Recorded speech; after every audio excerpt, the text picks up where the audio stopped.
From Paulsboro High School, Comcast Cable, Channel 5 presents High School Wrestling. It's the 2007 Delaware versus Region 7-8 Senior Classic with John Vogeding. I'm John Mondelli. And Vogue, the 112-pound match. What a quick start. Real quick start for Connor McDonald, the three-time Delaware State champion from Sussex Central, 160 career wins. He's wrestling Justin Rivera of St. Augustine Prep, who is a three-time District 32 champion, two-time Region 8 champion, and he's already behind in this match because of a quick takedown by Connor McDonald. You think that was a quick takedown, Vogue? Very quick. Was it 2 seconds? I don't even know. McDonald's ranked 6th in the country, Vogue. Yeah, very good wrestler. I thought he had back points out of it, but I'm looking up the scoreboard. It says 2-1. And the coaches are looking for the back points. They're pointing at the scoreboard. Yeah. Not getting them, but they're looking. They're going to put them up. Oh, they got to. I mean, God, he had him almost put away. There's another takedown. Another takedown. So now it's at least 7-1.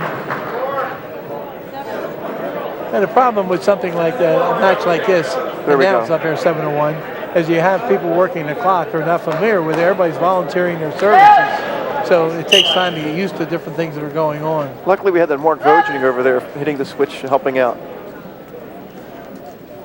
That's your son, by the way, Vogue.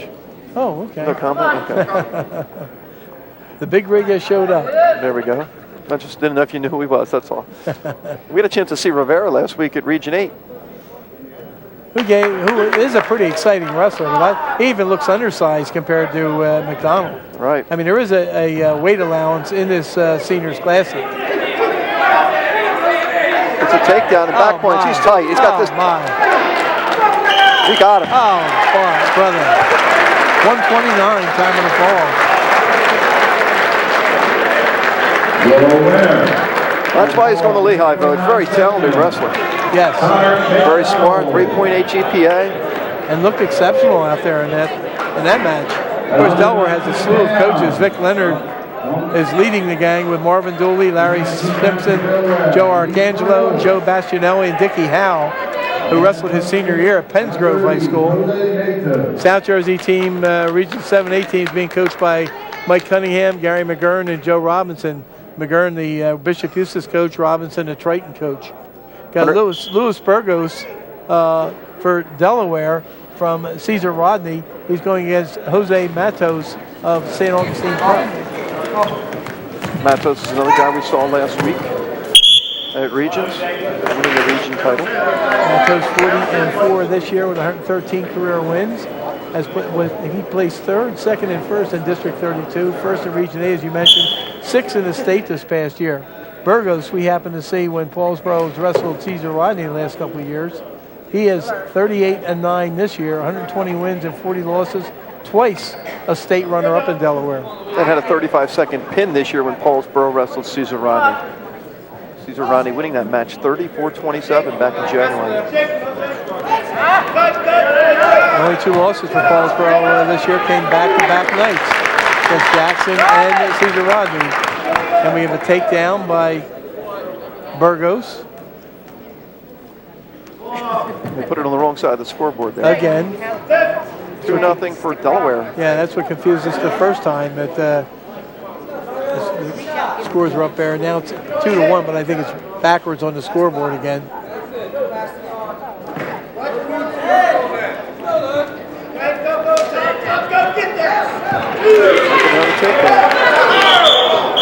Nothing yet.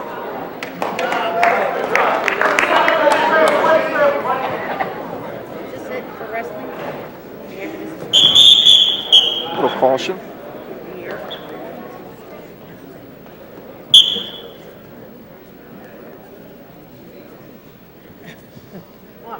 Coming up in the last 30 seconds in the first period. The scoreboard still has... I think they got it right there. We'll see what they do here. Wow, flurry of activity there. Still no points. 1 point escape. I guess there was a takedown given and an escape given. It's 3-3 now. 5, 4, 3, 2, 1.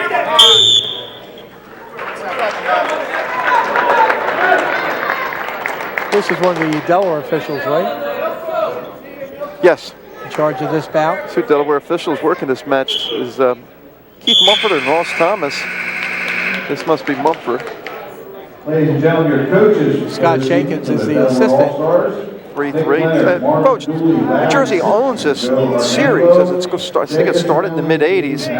A lot of success they've had. Yes, they have. But started back in the first match back in 1985, which South Jersey won 30-23. Delaware won the next year and has only won once since then. Region 7-8, or excuse me, twice since then. Region 7-8 had 19 wins against 3 losses coming in. Nice job by Matos, bringing his man right back down to the mat. Tied at 3, 140 left, second period.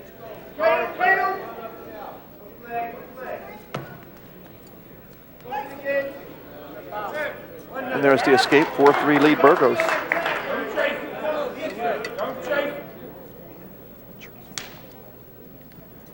Kind of like those blue, and I guess that's a yellow gold. What's that, gold, Vogue?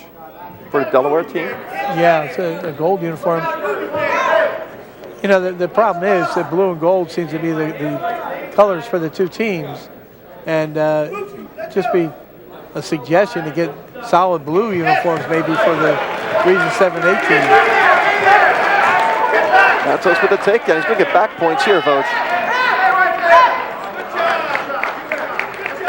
2 back. 7-4 lead.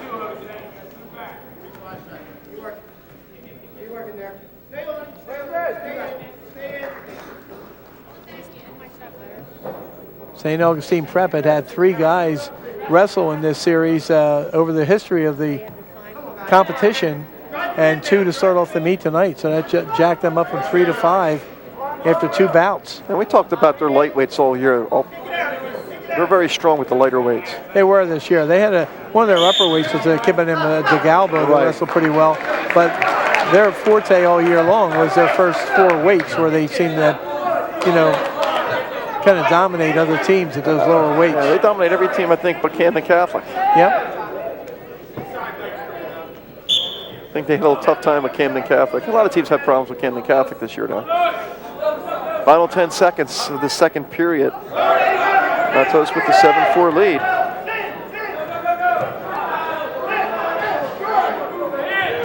Nice job holding his man down. We go to the third, and he has his choice. Will choose down. A lot of controversy, I think, involving him, wasn't it, Vogue? About a caution call in the state tournament? Yeah, but, and that's the way he ended up losing his bout because of the third caution. You know, you get free passes with the first 2 cautions. Everyone from the third on is a point. And evidently what he did is he went up to the line and then backed off the line before the referee blew his whistle. And you have to have your foot on the line to start the bout. So it was a right call? It was a correct call. Okay. A lot of times what will happen if a wrestler doesn't have his foot entirely on the line yet or touching the line, officials will say foot on the line, foot on the line.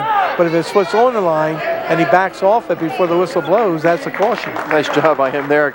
Gets the escape and gets the takedown. Let's up an escape. It's now 10-5. Got to watch here. Gives up the takedown right on the line. 10-7. 119 left. For 12-5. I thought Delaware got the points there. I thought it was 10-7. Well, now it's 13-12 on the scoreboard, so who knows? I think it's 10-7. Good Lord. For Jersey. Little injury time. A little later, by the way, in the broadcast votes, we're going to have highlights. When we see Anthony Trangone wrestle, we'll see some highlights of his state championship match and highlights of Alex Sylvestro's championship match. That's coming up a little later as we see the officials sending to Jose Matos, 6th in the state, Region 8 champ, District 32 champ, and last year finishing 3rd. Well, now the score up in the scoreboard says 13-10 Matos. Yeah. That's Chuck Weeden, by the way, the trainer for Kingsway, who is volunteering his time to be a trainer tonight. You see, we'll see his son a little bit later wrestle at 152. Yeah, you see Gary McGurn and Joe Robinson, who are leaning in talking to Matos. Now there we it's go. 10-7. 10-7, which is what I think I had. Which is what you had originally. That's why I was saying that we had 10-7. They put 13-10 up. Last question I asked before I come over to sit down next to you. Are you sure that we know somebody who's going to be able to operate the clock? Don't worry about it, Vogue.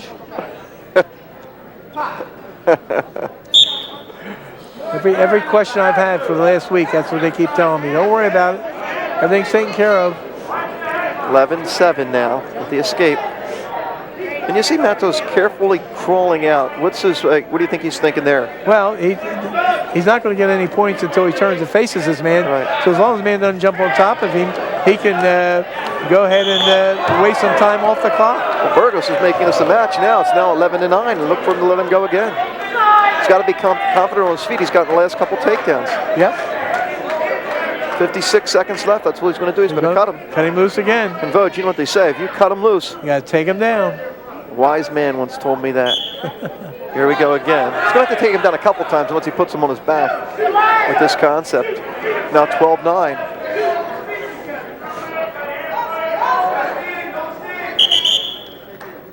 We'll reset back at the center.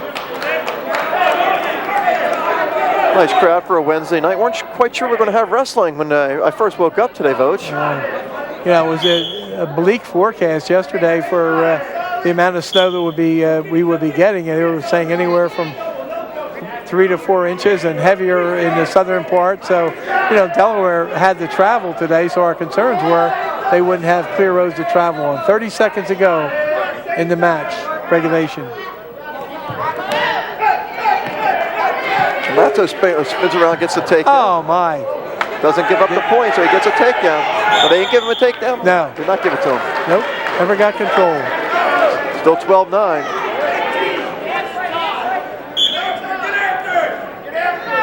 Last 15 seconds of regulation.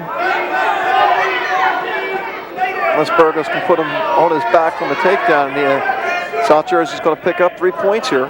Time running out, 5 seconds. And of course, Matos doing what he has to do. I mean, he has the lead, so he can block. He doesn't have to take any chances. That's a great match. Final 12-9. Matos with the win. Now 6-3 for Delaware. As we go to 125. No 103, Vogue, obviously. It's tough finding a senior at 103. Yeah, even with a weight allowance, and there's a healthy weight allowance given to these kids because they're just finishing up.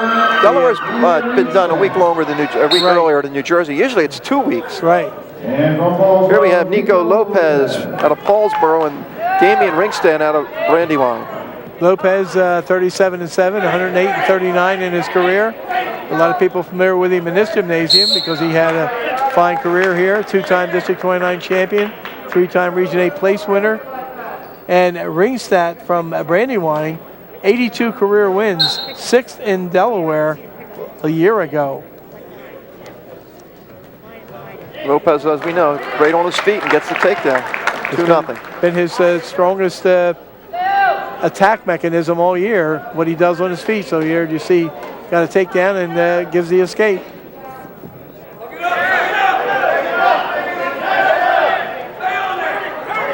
Our officials, Eric Love and Russ Thomas, Thomas the lead official. There's the takedown again, 4-1. Of course, last weight class, they had the weight up on the scoreboard. This weight class, it's 0-0-0 again. You've been picky, Vogue. No. Yes, you are. Oh, I asked Vogue, about I it. called you today. You jumped down my throat. I was just trying to ask you a simple question. You had a rough day, huh? Rough week, Vogue. Terrible. We had to get stuff to the printer. I showed up here last night when they got their uniforms. I said, give me the lineups. We're still checking on things. I said, good gracious. 4-2. Lopez working on another takedown. Got the near side. Well, he almost had the near side cradle. Take the takedown. He'll take the points first. Yes. 6-2 lead. Dominating on his feet here early in the first. Try and bring him right back down to the mat, to his back. He's going to get some back points here. Yeah. No, he did. Did he get a 2 count? I thought he had a 2 count. Maybe. He's got the 2 down, so he's waiting to see. Yep. Yep. Plenty of time left. All you do is lock it up tight. Oh, my.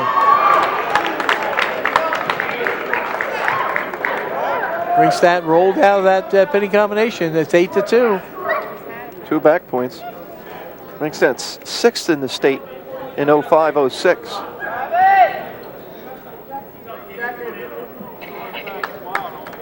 Lopez votes 108 wins, and considering he didn't wrestle a whole lot his freshman year, that's a nice number. Yeah. Well, he's been one of the most persistent wrestlers in the last 4 years. I mean, he's always there. Always there. And of course, he was a soccer player too, so his weight was always held down because he was so active in soccer. Starts on the bottom, sits out, look at this turns in. Oh, back to his back. Oh, my. At least a 4-point move here. Oh, my. The pin. Oh, brother. 2-0-9. Now 9-6 lead for South Jersey. Nico Lopez with the pin. Moving right along, votes 130. Watch the move, votes. From Delaware, Fletcher. There it is. Now watch him just sit out, turn in, look the half in there right away around the head. Now just drive your chest, go chest to chest, and just extend your body, and you get the pin. Terrence Fletcher out of William Penn and Andrew Carthon out of Delaware. 130 pounds. Terrence Fletcher, career 115 wins, a Delaware State runner-up, as you mentioned, from William Penn High School. Andrew Carthon from Delran. Delran had a great year this year, finishing 27-1. Their only loss in the South Jersey Group 1 Finals to Paulsboro. Carthon 37-6 this year with 100 career wins. 3rd and 1st in the district, 26 the last 2 years. 2nd in Region 7, 8th in the state this past year. He was 8th in the state, I think, as was the team, weren't they, Vogue? I know they were in the top 10, Delran. Yes, when the New Jersey Wrestling Coaches Association final rankings. Which to me is the real whole. Yeah, it's pretty tough to go again. Each region has to put up their number 1, 2, 3, and 4 teams.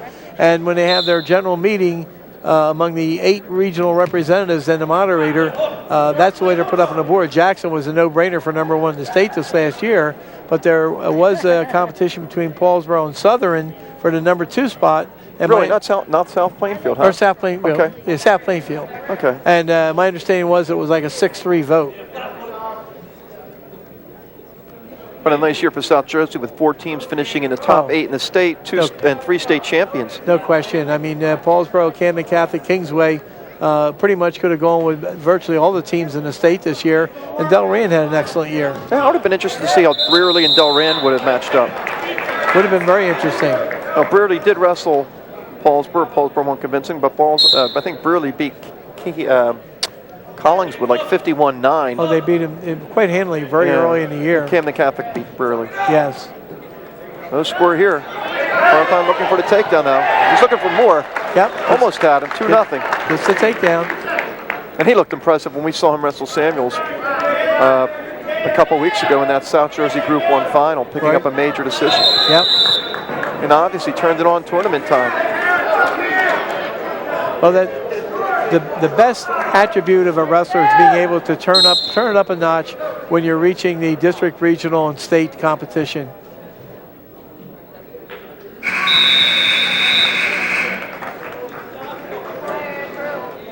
Fortunately for him, at 130-pound weight class with Malonis. Pretty tough weight class. Well, as we... And all the weight classes are, you know what I mean? As we mentioned in the final show that we did, there were some truly great wrestlers this year, and as you pointed out, one of them who was a state champion last year didn't even place this year. Right, Santate. Yeah, Fred Santate. And other wrestlers that placed higher last year and then not as high this year, and wrestlers that seem to come out of nowhere this year to excel in the state tournament. And as we've often emphasized, when you get to that level, a lot of it's mental preparation more than anything else. A perfect example, I think, this year was Gerald Hodges of Paulsboro. The great match we saw him wrestle against state champion Mac Mancuso in the semifinals of Region 8. You would have thought, coming off that Hodges would have been a state place winner. And as it turns out, Hey, real quick, Vogue, before you continue, got to thank Tom Curl for the water. Go ahead. Yeah, Tom Curl, the dad. Yeah. Yes, appreciate that. But yeah, Hodges, you were talking about. Yeah, as I was mentioning, he seemed to do things differently when he got to the state tournament than he did what got him there. He just executed some moves that were kind of puzzling. So it's mental preparation again. You can't start out thinking what's going to work. You got to go with what got you there. Yeah, but at that point too, you're facing every wrestler you're facing at that point is tough. So and that kind of wears on you too. No question. 40 seconds left, still 2-0 lead for Carthon. In another week I'll be going to the NCAA tournament, and Brandon Becker will be in action again. He's a 2-time All-American already, and he finished second in the Big Ten. He lost by 1 point, 1-0, and that's what you run into when you go to the national tournament. Yeah, and I remember I talked to you yesterday about this. I says, isn't it kind of odd they had their conference championship and they're waiting 2 weeks for the finals, but you said it's recovery time, huh? Oh, it is. I mean, you go to the national tournament and watch these kids walk off the mat. They're black and blue. Some of them are bleeding. I mean, it is a war out there. You go to Division I level, and it is nothing but a war. And then it's a war of attrition. How much beating up can you take? Time running out, 5 seconds in the second period. Carthon with that takedown in the first with the 2-0 lead. And those are the only points so far, as you mentioned. Yeah. And Vogue, you'll be driving out to Detroit, huh? Yeah, we're going to be in a vehicle. I don't know if you're going to be driving. Well, they don't want me driving, believe me. We're taking a scenic route. There's 5 of us that are going out. Well, what's the scenic route to Detroit? What are you going to Texas, then out to California, then back up around? What is? I didn't know there was a scenic route. Anyway, Carthon starts on the bottom. A little bit of a turnpike driving. And not the escape yet? Yeah, no, I got it. Got it there. And Mike Schuld, Howie O'Neill, Mike Cunningham. Oh my! There's a takedown. 3-2. How's he making it in the match? Eric Love, the elite official, out there with Ross Thomas. Of course, my son, the former Wing Bowl champion, will be one of the drivers. And since my wife can't go, he's got to set all my medications aside for me. Carthon, though, I'll tell you, going right on the attack. After he got himself taken down. It's 4-2, and now he's in a little bit of trouble. We're going to tie match. Tied at 4. Great Fletcher's job. going to try and just bring him right back on in. Great job by Fletcher. Here's a guy who was trailing 3-0. Now it's 5-4 Carthon, but Fletcher with a couple takedowns. Gets another one, he takes the lead. Carthon trying to peek at the clock. Oh, yeah. Another minute, what are you kidding me? And here goes Fletcher again on the takedown. In on that single. Oh, look at this move by Oh, Carthon. my. He can spin around, he might get the 2. I don't think anybody's going to get anything now. We'll go out, we'll reset with 45 seconds left. Well, a lot of activity there, a big flurry of activity. Because Carthon's probably saying right now, boy, I can use a breather. Fletcher's not going to give him one.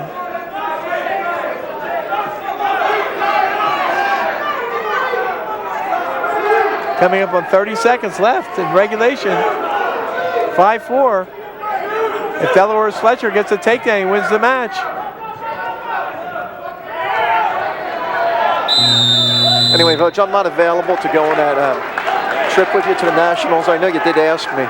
Certainly we No, I'm joking with you. I don't want to make you feel bad. Not that you would anyway.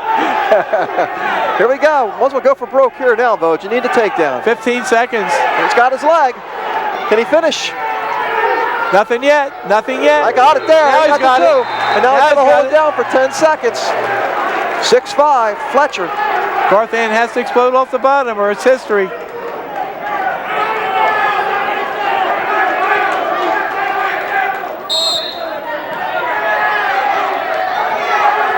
Five seconds. Fletcher, a nice comeback. He's going to pick up 3 points and tie this match at 9. We'll take a break. More wrestling coming up after this timeout.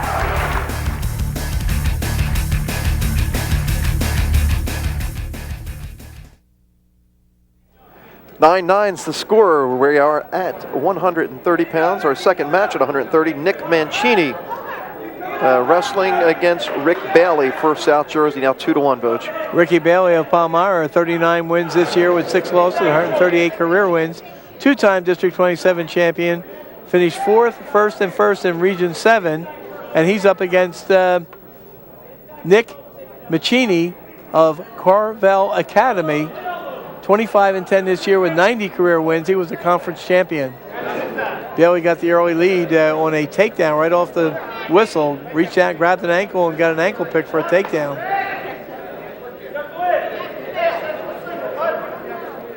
Seeing some aggressive wrestling early on. Unquestionably. And, you know, a lot of speculation this year about all South Jersey at this weight class between Ricky Bailey and Carthon. Two of the prominent names. Carthon gets Bailey gets a takedown, has back points being counted.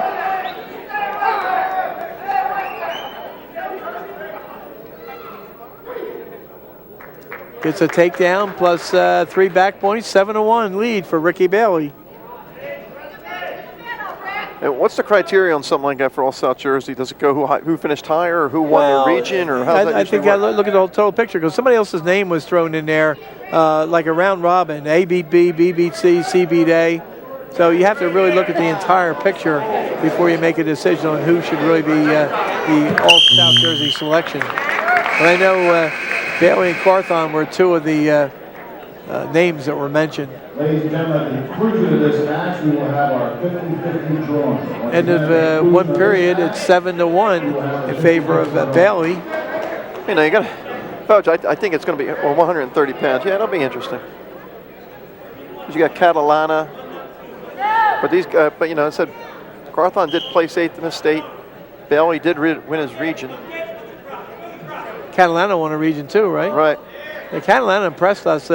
We saw him in that Tri-County tournament, and we saw him in Region 8. And for a sophomore, he's very impressive.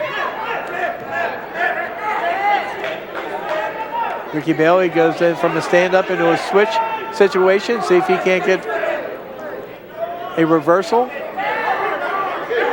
And he's got the reversal, so he has a 9-1 lead. And Bailey beat Carthon 8-6 in the region final.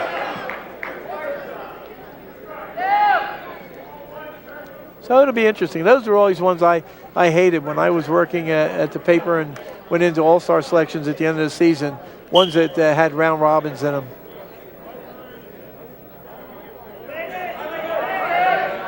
Got a tilt going for possible back points.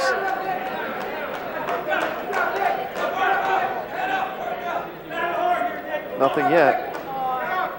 You know, a lot of people were upset. I won't say a lot of people, but some people were upset when tilts were brought in and were getting back points from tilts, and people thought that was a cheap way to get back points rather than trying to turn the man with a half.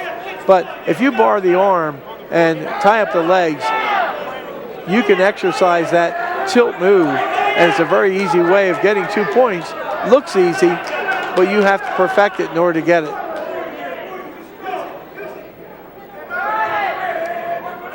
Coming up on 30 seconds remaining in the second period, 9-1 lead for Ricky Bailey of Palmyra, representing regions 7 and 8. Looking at a 9-9 team score after four matches. We're going to have 17 matches tonight. Put the popcorn in the microwave, Vogue. Absolutely. We're going to be here a while. Get a little lime-flavored Diet Coke. I could actually go for a little regat pie or something like that, to be honest with you. Where else would you rather spend a great Wednesday evening but with me? I could lie. Or I could tell you what, I could lie and say, Vogue, this is definitely where I want to be. Now, this is where I want to be, Vogue. This is, you know, this is it. This is it until December. I know. It's a tragedy. And you won't hear me say I can't wait till wrestling season, Vogue, because that'd be wasting my life away. You know, you're only on this earth precious few moments. That's another thing I learned from you. Bailey in complete control in this one, 9-1, which is a major decision. Extra point right now at this juncture. Did not win the Super Lottery vote, so I'm feeling lucky today.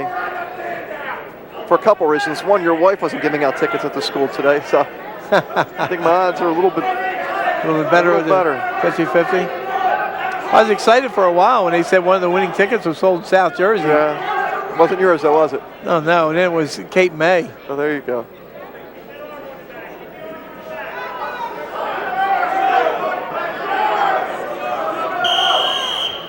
Stalemate, 106 left. Well, people may ask why there's a stalemate call there. Well, it's because neither wrestler could really increase their position out there. That wasn't a true pinning combination that Bailey had on his opponent, so he couldn't work it any further than what he had, and the opponent couldn't improve his position much more. So rather than just let him lay there for another 30 seconds, he called a stalemate, give him a fresh start. 50 seconds. And one thing we haven't seen yet is stalling. Now, in most cases over the years, and I've seen virtually all these, which are called all-star matches or senior classics, virtually all of them, and very seldom do we see stalling called because it is a fun type thing, and you want to see the kids wrestle. You don't want to slow it up with any kind of stalling calls. 2 back points. Makes it 11-1. Gives that Bailey a little breathing room because he doesn't have to worry about the escape costing him a major. Right. Scott Jenkins and Keith Mumford out there. Jenkins, the lead official from South Jersey. Final 10 seconds, and then pressed by Bailey. Continue to work on top, and he'll pick up an extra team point, so it's now 13-9 for South Jersey. And of course, many of these wrestlers, some of them, it's going to be the final time they ever put on their wrestling uniforms. You can see a nice turnout of people here to support these kids tonight. Nice crowd. Yes. There's Mrs. Vogt in the shot. There we go, 50-50 ticket vote. All right, you listen to that while I say at 135 pounds coming up next, we're going to see a pretty exciting wrestler from Cesar Rodney by the name of Chris Diaz, who is a 2-time Delaware State champion, 40 wins and 3 losses this year, 104 wins and 24 losses in his career. And he's going to be going up against Jimmy Rafferty of Bishop Eustace Prep. 41 wins this year, 131 career wins, 2-time District 27 champion, second and fourth, first and second in 3 Region 7 competitions. And Rafferty's had an outstanding career at Bishop Eustace. Yeah, he's got his work cut out for him, though. Diaz ranked number 7 in the country in 2 national polls. I think it's Win Magazine and Amateur Wrestling News. Yeah, and we saw him earlier this year. Against Paulsboro. Yeah, and he just, as you mentioned, he's just a very, very sound, fundamental wrestler. He's a very good technique-wise. Pinned Brandon Samuels in 1:34 in that Paulsboro Cesar Rodney match. Going to the University of Indiana, we talked about Brandon Becker a little bit earlier, Vogt. He'll be teammates with Becker.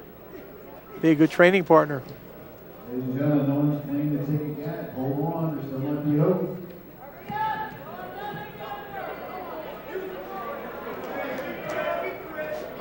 Was that 157-pound weight class, as you see Diaz come close to getting a takedown? Nothing yet. Oh my. Went for broke. Yeah, but Rafferty went for broke, and he's paying for it right now. Yeah. You're not going to fool a guy like Diaz with that kind of a move. 4-0 lead. 4-0 lead. At 157 weight class that Becker in is one of the loaded weight classes in the Nationals. Just the Big Ten alone, the top 4 or 5 guys in that weight class are all capable of winning the national title. And it seems like it's been that way, Vogt, for the last couple of years. Yes. Becker's been in that weight class, I guess, the last 2 years. Now, Becker, an All-American as a freshman, actually placed higher as a freshman than he did last year. He was 7th in an All-American last year, and he was higher in the Nationals when he was a freshman. It's growing. It's a war. Yeah. 20 seconds left here in the first. 4-0 lead. Chris Diaz. What we saw from Chris Diaz the last 2 years, it's hard to imagine that he has 24 career losses. Yeah.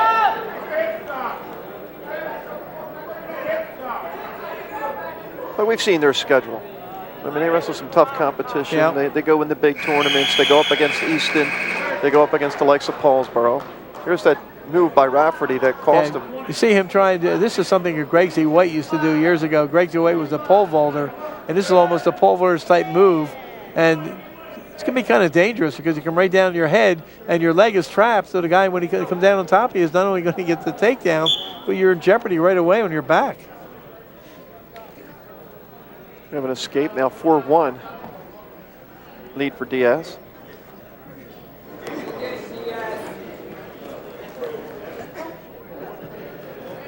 Oh, there we go again. Oh, my. It's a takedown. Rafferty rolls through. 6-1, I believe, 6-2. There it is. Ladies and gentlemen, are aware of the young lady from Delaware who donated the money back. Thank you. Somebody donated the money back, folks. I was going to try and donate it back to start up the St. James wrestling program again. That's not happening. Another year without wrestling. There you go. If you had won the 50-50, they'd been added to the South Jersey lineup next year. 6-2 lead, Chris Diaz. We're 50 seconds into the second period. No, Betty, you are not drawing another number.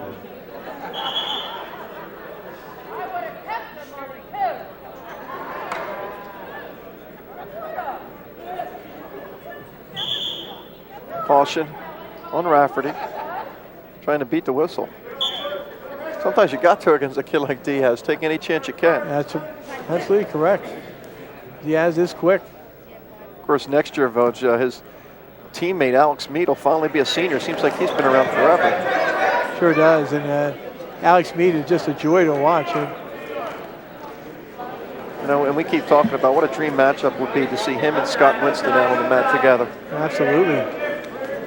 One goes 152, the other goes 45, but I'm thinking they could wrestle. You know, years ago, Jackson was in Region 7. And you're thinking about that earlier, and you see another takedown by Diaz. How neat it would be if Jackson was still in Region 7 and Winston and Mead were selected to wrestle next year. If they would wrestle each other, that'd be pretty neat. 8-2 lead for Diaz. But both seniors next year. Of course, Winston, well documented now, 101-0 in his career at Jackson so far. And they'll both be going into college as freshmen together. They could either end up being teammates or possibly meet down the road on the collegiate ranks. 8-2, Diaz on top and has the lead. Or on the bottom, I'm sorry.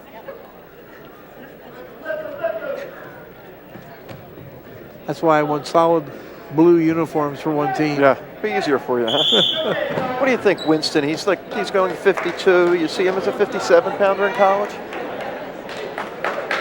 If he doesn't go up a weight 49? next year, yeah, if he doesn't go up to I think more 49 in college.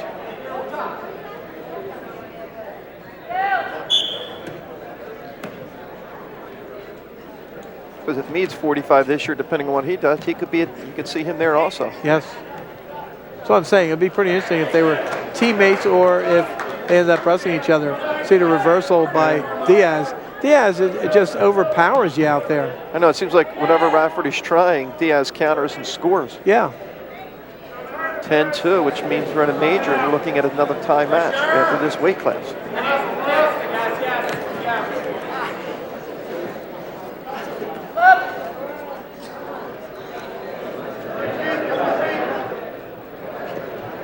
Coming up quickly on the 1 minute mark in the third and final regulation period.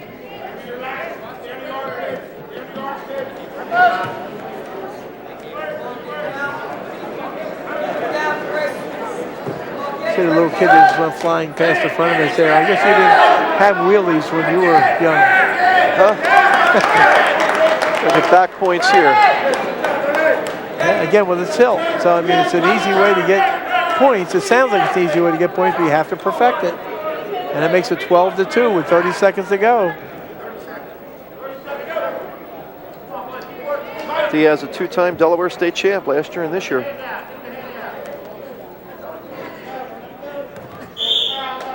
And certainly is a skillful wrestler. –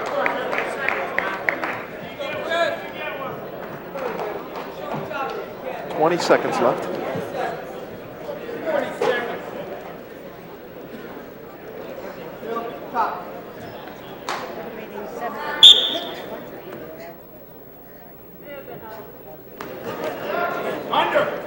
I'm going to tell you what, something you don't see too often, Voj, not letting the guy go. So he just stays on top, breaks his man down, doesn't want to give up that point. Yeah, how many times do we see this season where guys really didn't have a good ride? And this is, if you perfect your ride, you perfect the tilts, this is what can happen, a 12-2 win. 13-13, the team score. While we get ready for the next match, which will be Bobby Conrad of Seneca and Ryan Price of William Penn. Tell us about the wrestlers here, Voj. Ryan Price, this is the wild card 35 match. Ryan Price from William Penn at 32-7 this year, 53 career wins, a conference champion. Bobby Conrad of Seneca, 33-9 this year, 75 career wins, second and first in 2 trips to District 27, third in Region 7 this past year. And gets the quick takedown. Seneca is not one of the teams we see very often. I happened to see them against Camden Catholic this year. It was not one of their better dual meets. Of course, Camden Catholic made a lot of teams look less than human. And I believe, did they wrestle Kingsway also in the playoffs? And Kingsway, I think. Kingsway obliterated them. Right. Kingsway got a hot hand right at the end of the year. I mean, they went through the South Jersey tournament very easily. And then, of course, look at this, Voj. Oh, my. Setting your man. That's 6. My. That's not even. That's. Oh, my. Well, obviously, they got a better view than us. That's funny. Brother. Wow. 48-second pin. Oh, my. 19-13. Region 7 and 8. And here we go, Voj. Watch him work this. I see he's got the wrist control there. He turns the wrist behind the back. Just watch him step over into this move here. Grabs the head, reaches under, gets the cradle situation, locks it up. Once you lock it up, you just drive forward, and just level the man. Good move. 140 pounds, Scott Ware of Clayton and Ryan Goodman of Middletown. Scott Ware of Clayton, 35-3 this year, 108 career wins, 2-time District 29 champion. First in Region 8 this last year. I believe that was Clayton's first regional champion. It was. And Ryan Goodman of Middletown, 37-8 this year, 121 career wins, a Delaware State runner-up, and 2-time conference champion, the Blue Hen Conference. Ware in on a, trying to grab a ankle and then go into a single. Grabs that leg, stands up with it, tries to spin behind. Now he needs a trip. Drive forward, gets the takedown. 2-0 lead. We enjoyed seeing him the last couple of years, Voj. 2-time district champ. Yes, he's been a lot of fun to watch. And a nice kid. I think you had the interview with him after the Tri-County Colonial. Tri-County Colonial, yeah. 2-1 to score after the escape. Unfortunately for him, he had to go up against Frank Molinaro in his first round of the state tournament. Yeah. Yeah, that's not easy. Frank Molinaro ended up being a 3-time state champion. And as you pointed out, got his first set of offensive points in his 3rd state championship when he got that takedown. Yeah, scored 6 points in 3 matches, 3 state championship appearances, but only let up 2. Yeah. So he won 6-2. There you go. 3 state champions. What? 2-1 tiebreaker, 1-0, and then 3-1. Yeah. And of course that's the name of the game. You don't have to paint a Picasso when you go out there on the mat. You just have to go out there and just paint a Vogeding. Do a win. Anything you got to do right? to win. Yeah. Getting 3 state championships like that, though, you can't complain. He can put his signature on that anytime. Sure. As Picasso Molinaro. Has a nice ring to it. Anything Italian, I like, Voj. 2-1 lead for Ware.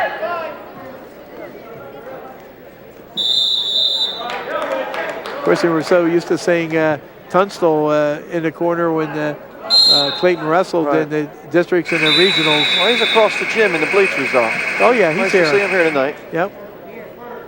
And, of course, we have complimented Dan Antonelli before about resurrecting that program at Cherokee. That was on the throes of discontinuing like some of the other programs have at Bridgeton and Wildwood Catholic, and several schools that have had to give it up because of lack of numbers. Clayton, a small Group 1 school, is able to keep things going. Bryce gets the escape to start the second. We're tied at 2. The only takedown for Ware in the first.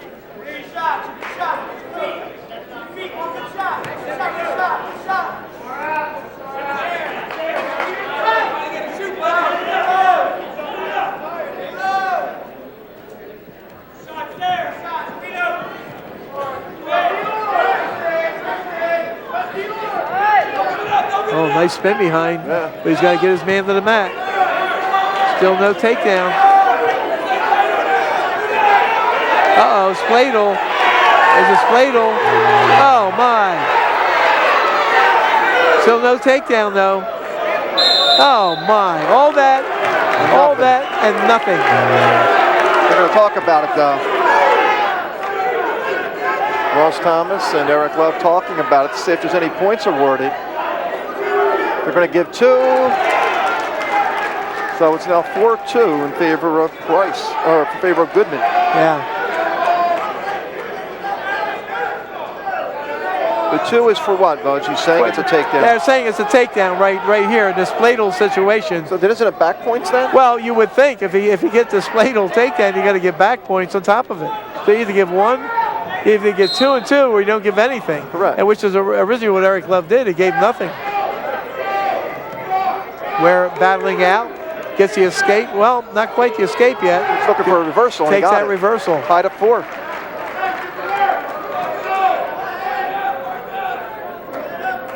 Very seldom do you see a spladle work, but when it does, it's almost curtains. It's very, very hard to get out of a spladle.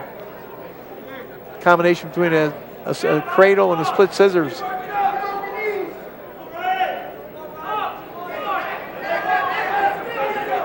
By 4 lead now for Goodman.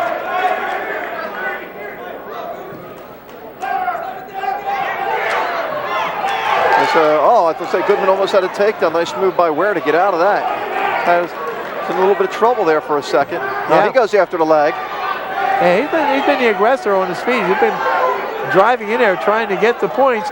Grabs an ankle, grabs the other ankle. Got to work his way up. Got to move up, moves up, he gets the takedown. And there he got it. Nice persistent move by Scott Ware. That's 2 big points, Voj, because he had been down a point. We were looking at a tie match if he could get out here. Yeah, and the other thing was, which is so important, getting the points late. How many times have we said, don't give up the points in the last 10 seconds? Right. And he earned the points in the last 10 seconds. So it's a 6-5 lead for Ware, and he starts in the defensive position. That was a nice flurry by Ware. We'll see what Goodman chooses to do here on top.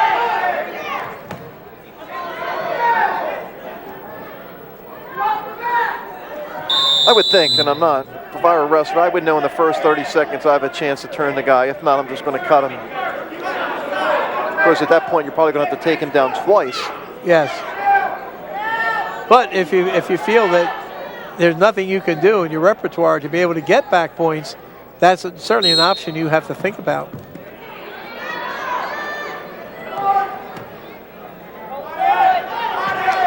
Ware battles, gets 7-5.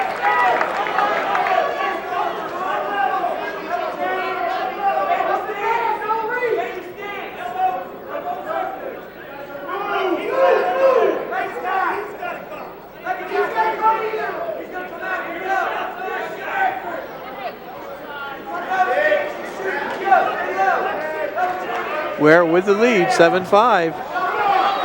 Going to try and spin behind if he breaks his man to the mat. There's another 2. 9-5. Keep looking down, though. It's seen the name Ryan Goodman. How'd he do in the ACC tournament? He not only won the ACC tournament by beating Hudson Taylor of Maryland, the outstanding freshman, beating him in overtime, but he got co-outstanding wrestler of the tournament. I think Darian Caldwell of NC State also won his weight class. Yep. Goodman going to the national tournament as the ACC champion. That was his 20th win of the season against 2 losses. And I know one of the 2 losses was to Hudson Taylor. I'm not sure if both of them were. Taylor was the #1 seed in that tournament, and Goodman was #2. 9-6 lead. And of course, you remember Dave Tomasetti, the outstanding Washington Township wrestler. Hofstra? He won, he won the 125 title for Hofstra. He's going to the Nationals as a champion. And Doug Umbahauer, who we saw wrestle for Lenape, is at Ryder, and he won a title. That was the Colonial Athletic Association. No points yet. We go out. We'll go back with 11 seconds. What's interesting about Umbahauer, though, is he's going 174 in college, where he wrestled. I think he wrestled Goodman in the final at 189, didn't he? Yep. That was like 3 years ago. Ware's going to try for 2 more before the clock runs out. And he gets it. So an 11-6 win for Scott Ware. And it's now 22-13. Nice job by Ware. Then we head to 145. What was that final score? 11-6. 11-6. Tom Abbott of St. Mark's and Mark Haig of Kingsway. Tom Abbott of St. Mark's, 43-2 this year, 153-20 in his career, a 2-time Delaware State runner-up and a runner-up in the Beast of the East this last year. Did you mention Mark Haig, the opponent from Kingsway, 31-9 this year, 98 career wins, 2-time District 31 and 2-time Region 8 champion.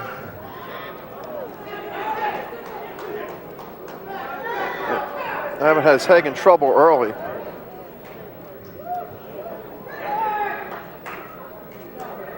Got a takedown and back point, so Haig's looking at a 4-0 deficit. 21 seconds into the bout. Again, he has his work cut out. Abbott beat Haig, by the way, Vogeding and Virginia duels 6-0 when they wrestled back in January. Haig won? No, Abbott won. Oh, Abbott beat Haig. The rematch. How's that for quick looking? Very good. And he's trying to, oh my. Haig's in deep trouble here.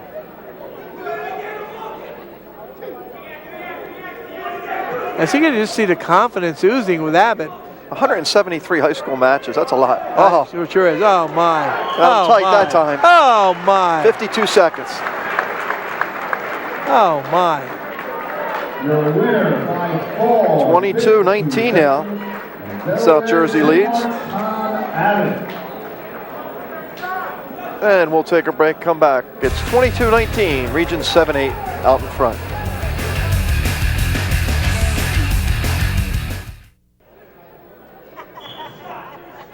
Back at Paulsboro High School, John Vogeding and John Mondelli. It's 22-19, the Region 7-8 seniors over the Delaware senior all-star team. Votes, what do we got right now? Jacques Scott of Mount Pleasant represents Delaware, 101 career wins, a 2-time Delaware State runner-up, a 2-time conference champion, and gets a big takedown. He's against Kirk Curiosis of Maple Shade, 37-5 this year, 108 career wins, 3-time District 27 champion, 2 times third in Region 7, and 6 in the state this past year. And Curiosis was one of the names that drove us nuts in the state tournament, trying to figure out how to pronounce it. Well, we got it right tonight, right? That's what counts. No, it would have been nice to get it right all the time in front of 40,000 people over the weekend. Is that what we had? Over 40,000 at that tournament, huh? Oh yeah, it's great to see that. The only suggestion I would have for that tournament, if you noticed on Sunday, once Winston was done wrestling, a lot of people deserted Boardwalk Hall. How interesting it would have been if they'd drawn out of a hat and Scott Winston was the very last bout that would have gone on in that competition. How nice it would have been to have a full house there at the end. Of course, Vogt, that was my suggestion to you that they should do something different. Thanks for taking that idea and going with it. And second, if you remember, when we did that All-Star match at Jackson a couple years ago, Yep. didn't they hold off and do Winston Molinaro? Did they do that last? Last match. And you notice they kept the place jam-packed until the end. And that's what people want to see. And not that the matches at heavyweight or 215 or 89 were any of them any less important.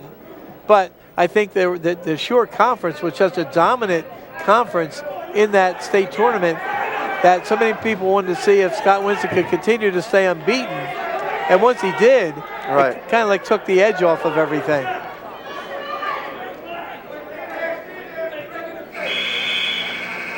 Unfortunately, they do this drawing out of a hat for dual meets, which I was against in the very beginning. I prefer, like we did tonight, start with the little guys, go to the big guys, although these are all seniors tonight, so there's no more or less pressure on any one wrestler. In a high school situation, many times your 3-pounders and 12-pounders are young, and your heavyweights are usually the veterans. Right.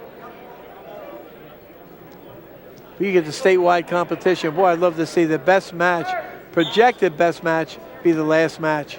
Okay, we'll expect that next year. Vogt, you get that done. I don't think it'll ever happen. You get that done, Vogt. I will work on it. You're a member of the National Wrestling Hall of Fame. That's clout. You walk in that room, people listen. 2-1 lead, by the way, Vogt, second period. There's a match going on. Yes.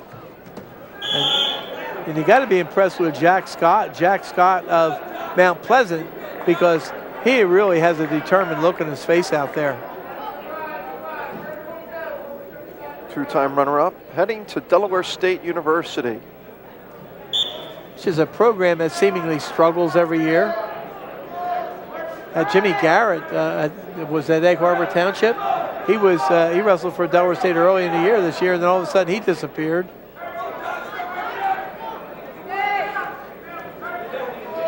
Tough website to call things up on. Yeah. Nothing ever seemed to be updated on it. You work on that too, Vogt. I'm going to give you a list. Potentially dangerous, the call. 1:23 left here in the second. Anytime a wrestler gets a cross body ride in and the other wrestler is able to get to his feet in a standing position, they'll call potentially dangerous and stop the bout. You know what's great, Vogt, about this match, though? I mean, we're hearing schools like Maple Shade and Palmyra in an all-star match. It's nice to see some of those schools that aren't really known as wrestling schools, at least in the past several years, represented tonight. Yeah, I mean, we're going to have a wrestler from Northern Burlington coming up, and Northern Burlington has been in the mix up in Burlington County for a number of years now, and but very rarely do we ever get a chance to see a Northern Burlington wrestler. And as you mentioned, a Palmyra wrestler or a Maple Shade wrestler, and ones that are off the beaten path, potentially dangerous, because you don't see them in the group competition that we're normally used to seeing. Right.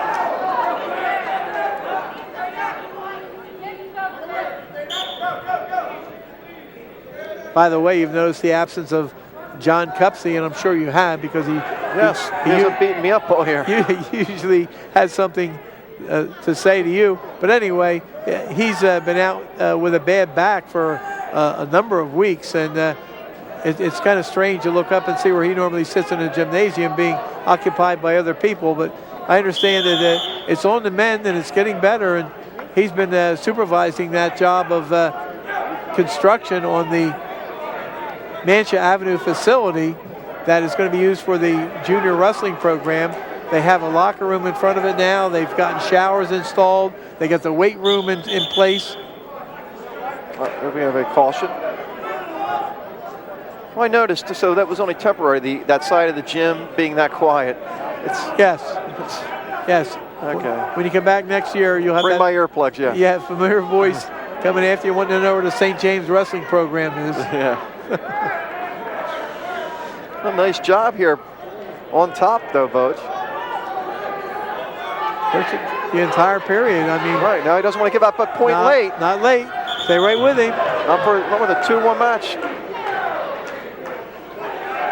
6 seconds left. 6 seconds. When the whistle blows, he has to try and break his man down. Don't give up a point with 6 seconds to go in the bout. Team score 22-19, South Jersey, and Curiosis does what he has to do, keeps him down. And that was a nice job by Curiosis there at the whistle, because he broke his man down right away, and that's the key. Now he has to come up with at least 1 point to tie the bout. Injury time. Looks like a leg cramp with Scott. So I guess this lead us to my other question about the state tournament votes, was the match at 145 pounds with Nick Mandito and Luke Lano. Yes. I'll say controversial just because of the crowd reaction. Controversial ending to that match. Your thoughts? Well, stalling was called in regulation, which tied up, sent it into overtime, and stalling was a very late call. I think it came with like 5 seconds or so in the regulation, forced an overtime, and then there was a stalling call in overtime, which forced the 30-second tiebreaker at the end. So you wrestle all that time, and the tiebreaker at the end, Lano was on the bottom, and he was ridden for 30 seconds and ended up losing the match. And the unfair thing was they were like two warriors out there. Whether you agree or disagree with the stalling calls, it was just a shame that a chorus of boos rained down in the direction of the kid who won the state title. It's not his fault that he won the championship, because he did what he had to do to win the championship. He kept the pressure on. You could see the stalling call coming in regulation, because Lano had a 1 point lead. He was very defensive, protecting it, and you just could sense it was coming. Just when was it going to happen? Unfortunately, it happened very late. And I'm surprised he wasn't more aggressive. He had to be. Yeah, I mean, it's a state final, and, you know, he had a great showing. I think he won the beast. Yeah. And, you know, I was a little surprised. And you look at Scott give away a point there to tie this match up at 2-2. Didn't even try and ride Curiosis. But yeah, you're right. When you have that much experience, I think we got poked in the eye there. Yeah, he did. Which should be a point too.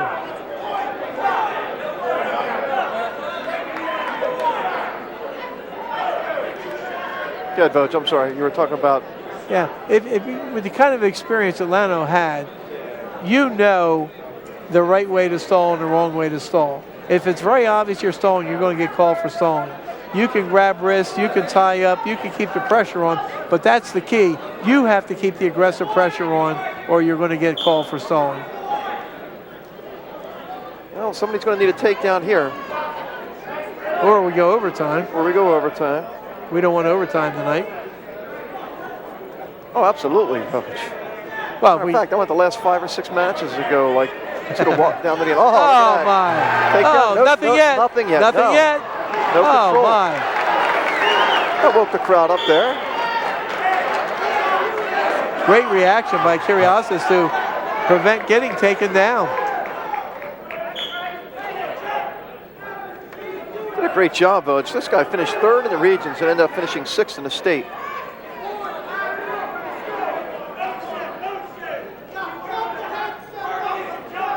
And you're right, sometimes when you finish 3rd in a region, yeah, you got a ticket to the state tournament, but you know automatically you're going to be wrestling in that preliminary round of the state tournament, and it's a harder road to end up placing if you come out of the region tournament and you weren't a champion.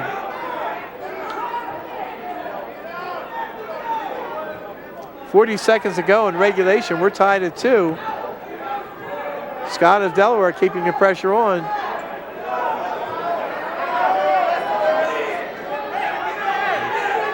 Curiosis trying to get a wide base. Oh my!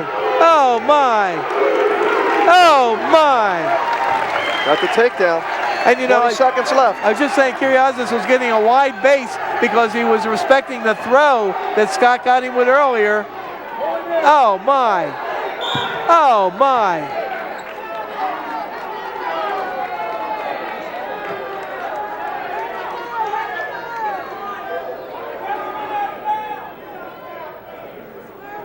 Oh, brother. Now they're going to have to watch Scott in this last 11 seconds because he got a little testy there on the out-of-bounds side. A little bit upset that he got taken down. Curiosis being attended to right now. Joe Robinson on the left, the Triton coach. Gary McGurn with his back to us, the Bishop Eustace coach. Chuck Weeden, the trainer. And Mike Cunningham, former president of the South Jersey Wrestling Hall of Fame Executive Committee, former head coach at Triton.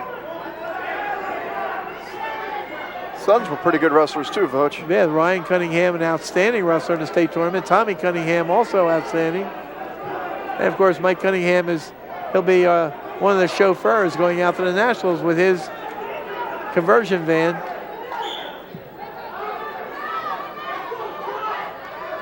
Oh my! Look out, coming our oh way. my!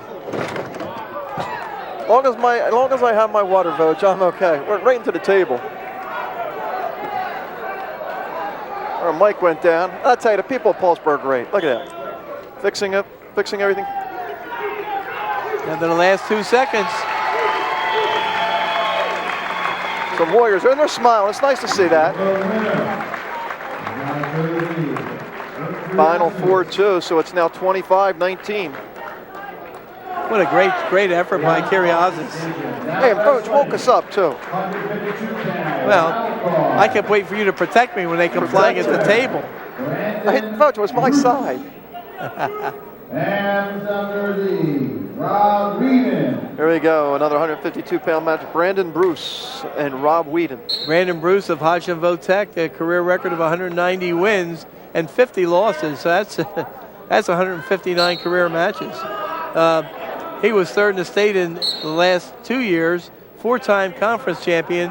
Rob Weeden of Kingsway, 32-7 this year, 65 career wins, second in District 31, third in Region 8.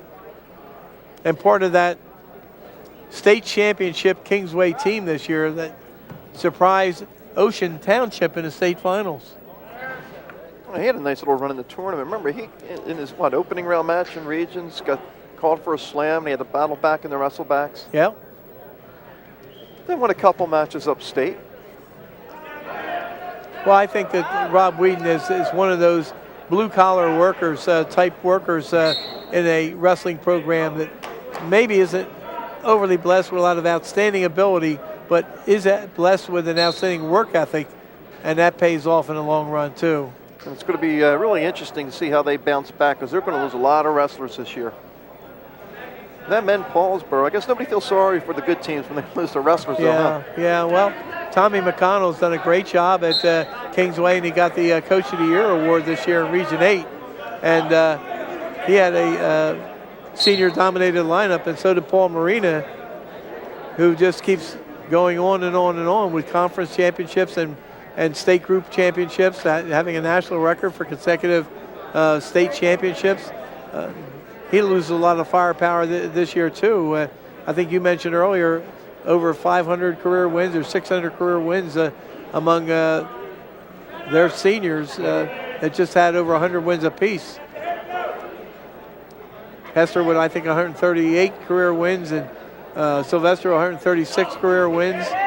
Lopez over 100 career. Wertenberger over 100. Yeah. Hamilton had what, 93, I think, yeah. But just that group of 5 wrestlers alone, a lot of firepower. And of course, Cuccinana came into his own this year. And I think he might have ended up with somewhere around 60 career wins, 59 career wins. We go back to the center, 4 seconds left. And that's basically off the last 2 years. No score. This 152 wild card match. Of course, you said you did see the wild thing here earlier tonight, right, Pete DePaul? Yes, I was trying to think if Mitch Williams was here. I trying to figure out who you were talking about there for a second. It's a name my wife is so aptly given to Pete DePaul, the wild thing, a former Paulsboro wrestler who's now the head coach at Camden Catholic High School. Weeden gets out, 1-0 lead for Weeden. Of course, DePaul, former head coach at Edgewood before it became Winslow Township, and a former head coach at Shallot. No points. And stays 1-0. Ross Thomas, the lead official out there. Being assisted by Eric Love. And right across the way, you see in the background, the picture there, a man in the white shirt Yeah. and then the Howie Panama O'Neill? hat. No, or the white T-shirt Right. next to Howie. That is Lou Del Monte, who officiated in the state tournament over the weekend. Oh, wow. Lou Del Monte, his 82-year-old mother makes these terrific meatball sandwiches, which he brings to some of the tournaments. So obviously, not only did I not get invited to the Nationals, I ain't get a meatball sandwich. Okay. Okay. Let's see where this is going, Voj. Obviously, Greenwich Avenue is a one-way street because you live on that one-way street, I say. No, I'm joking with you. Oh, nice to see you. What's he from? What chapter is he from, Voj? I believe he's from the Shore chapter, the Monmouth and Ocean County chapter. He was working at that Brick Memorial tournament this year, and I remember Denny DeAndrea was struggling a little bit at the head table. They were trying to keep up with everything. I went down to lend a hand, and Lou had these sandwiches there, and he gave me one of them, and boy, was that good.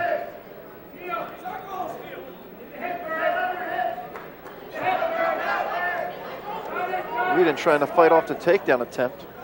Well, that's the best way to do it. Step right into your man, just to drive into him. He's trying to get 2 and 2 on it. He's trying to get his own 2 and some back points. Yep. He's got a back count.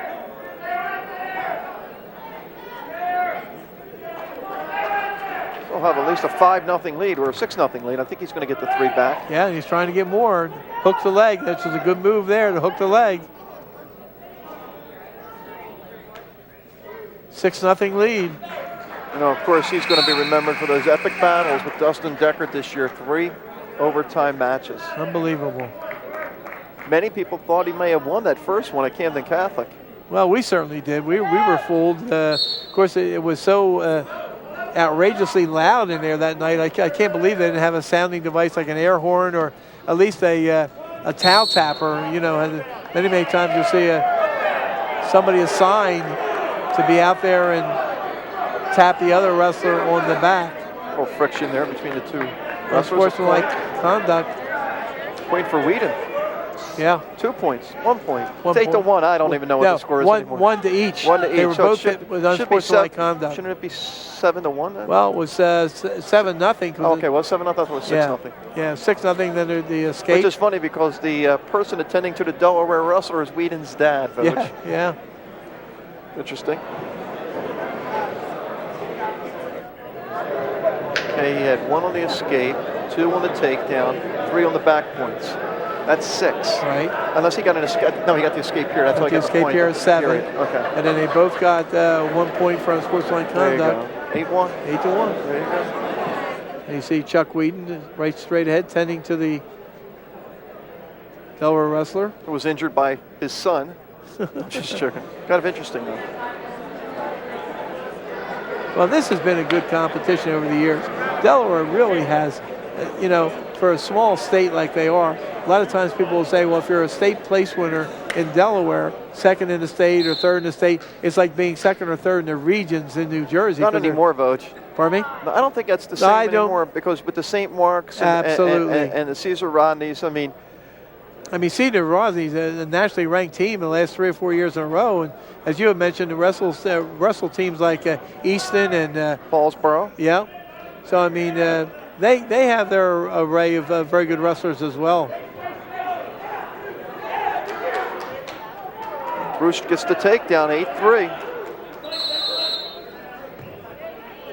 And Voj, that power Sussex Central. Connor McDonald, has anybody been more impressive than he was tonight? No. Well, unfortunately, the only unfortunate thing for us is we ain't get to see him that much. Yeah. I think I talked to him more before the match than I actually saw him on the mat. Now I see the father attending to the son. I think just getting a contact, it looked like. Yes. Well, it's a minute and 16 to go in the third period. Weeden with a comfortable 8-3 lead, so he just wants to stay out of trouble now. Potentially dangerous.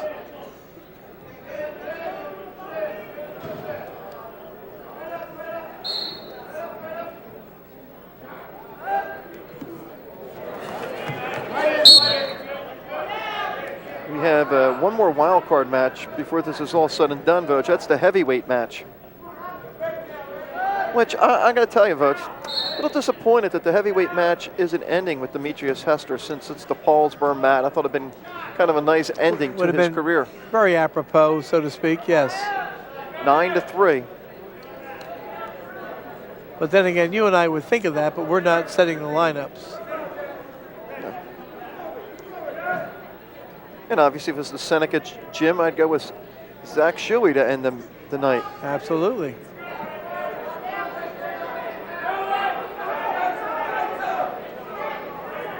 (9-3) for Weeden.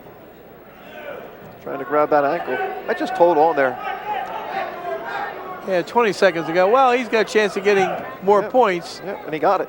Yep. Spin around, gets the 2. Not yet. Not yet. There, he got it. Yep. 11-3, a major. Near side cradle. Just want to stay out of trouble right now. Don't give up any late points. 29-19 is going to be the team score after this match. 11-3 win for Rob Weeden of Kingsway and Team New Jersey. 29-19, a 10-point lead. You got to look at the rest of the way for Team New Jersey. You got Trangone, you got Sylvestro, both state champs. You got Hester, third in the state. Yeah, Delaware's falling into a situation they don't want to be in because there's some big firepower coming up. Now wrestling 160 pounds from Delaware, Roberus. We go after 11 weights. 160 pounds, Vogt. What do we have? Got Jeff Balma from Northern Burlington, 37-7 this year, 116 career wins, a 2-time District 25 champion, second in 2 trips to the Region 7 tournament, and 6 in the state this past year. He's wrestling Luke Roberus of Carvel Academy, 45-1 this year, a 2-time Delaware State champion with 135 career wins. 4-time, by the way, Vogt, 4-time cadet All-American, 2-time national champion, going to the Naval Academy.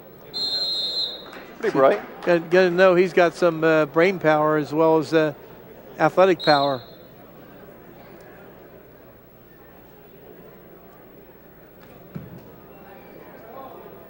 Here again, we're talking about Jeff Balma being a district champion in District 25. We very seldom hear about District 25. That's the northern stretches of Region 7. That's part of Burlington, part of Mercer County, I believe, in that region. Yeah, Hightstown and Hamilton East and West, I think. Trenton Catholic, Trenton Central. Those are among the schools in District 25.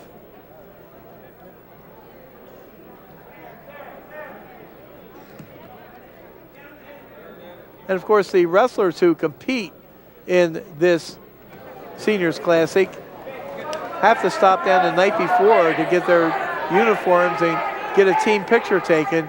And it was nice to see virtually all the wrestlers make it last night for the team picture. I know Carthon had a conference dinner to go to. As you see a takedown by Roberus. Oh my. Oh my. In trouble now, Vogt. If he steps through, he's got himself a pin.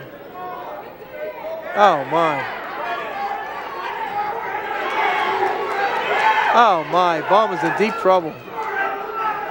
Oh my.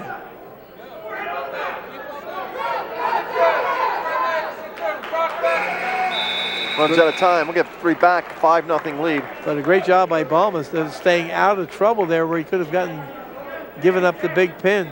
By the way, Vogt, District 25, Rancocas Valley, Northern Burlington, Hightstown, Hamilton East, Trenton, Allentown, New Egypt, Hamilton West, Hamilton North, Robbinsville, Pemberton, and Trenton Catholic. And of course, Rancocas Valley is the school located in Mount Holly. Escape of Robertus, making it 6-0. Or no, I guess it was.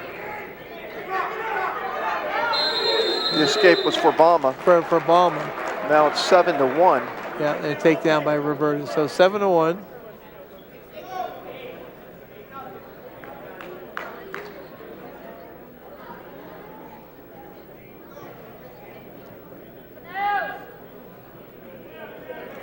Next up, we'll see Anthony Trangone from Camden Catholic, the state champ. We'll see some highlights of his match, too, Vogue, the state championship match.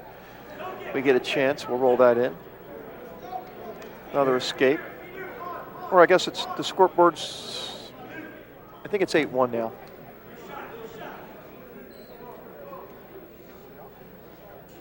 Amazing.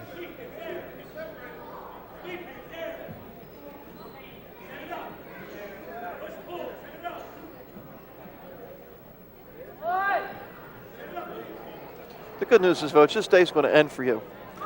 I think the bad news is this match might go into tomorrow, though.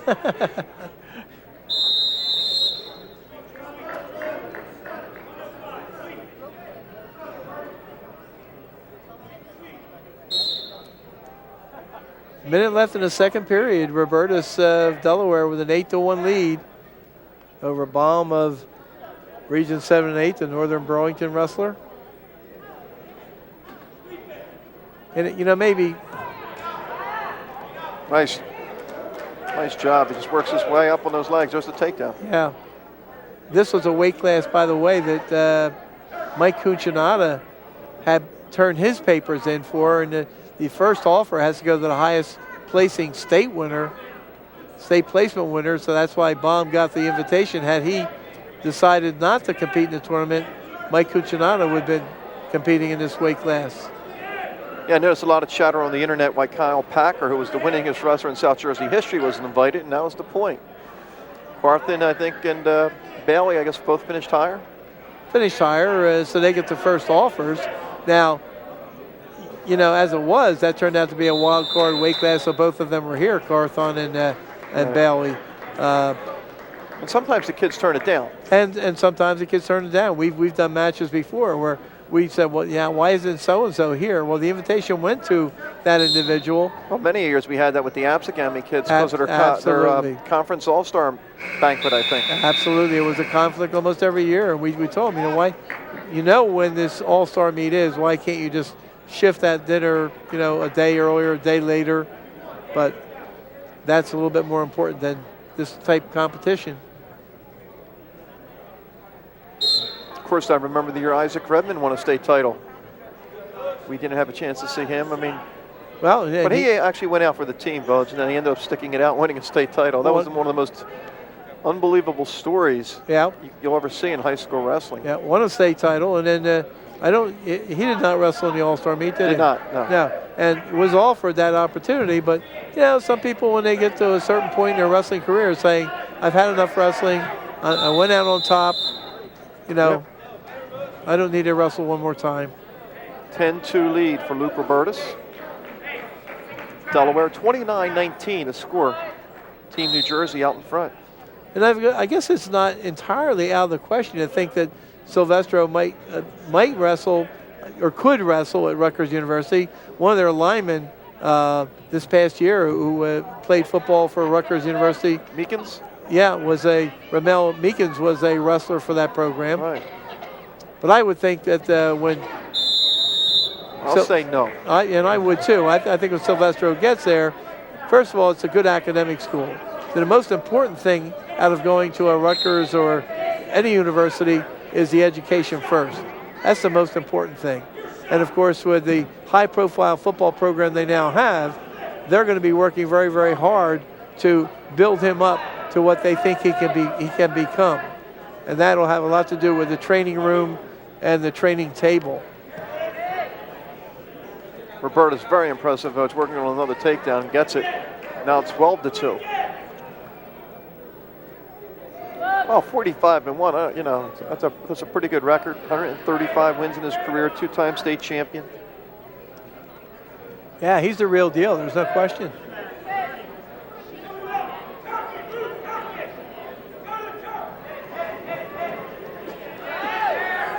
Get some back points here. Here's a back count. Another tilt. Now if he releases that. That's what I'm thinking. Try for a tech fall. Let go and try and work another one in the last 7 seconds. Not going to get it though. 15-3. 15-3. And that's the way it's going to end up. But it's a major decision.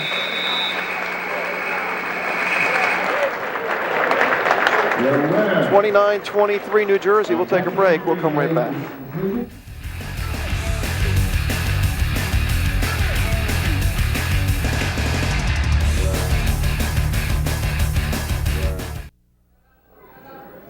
(29-23) Team New Jersey votes. We're at 171 pounds. Anthony Trangone of Camden Catholic, 41-2 this year. Excuse me, 109 career wins, a 3-time District 28 champion, 2-time Region 7 champion, second in the state as a junior, and he did one better this year. He won the state title, Anthony Trangone. His opponent, Mike Del Duca of William Penn, 93-24 in his career, a 2007 Blue Hen Conference champion, and Trangone has got to be one of the most interesting wrestlers we've witnessed over the last 2 years. And he gets a takedown within the first minute of the period. 2-0 lead for Trangone. Lets his man go. Some guys, when they walk on the mat, look like wrestlers. They can almost put a little bit of fear in you. Anthony Trangone is the most unassuming guy, and you see him get a takedown there by keeping his toes in bounds. Most unassuming guys I've ever seen to go out there who is a state champion. 4-1 lead. Worked very, very hard to be where he is. And if we get a chance, we'll take a look at that takedown that he had in the state tournament where he just never quit. Yep. And, of course, going to Virginia Tech next year. And agreed to that very early in the season. Who knows what offers might have come along after he won his state title.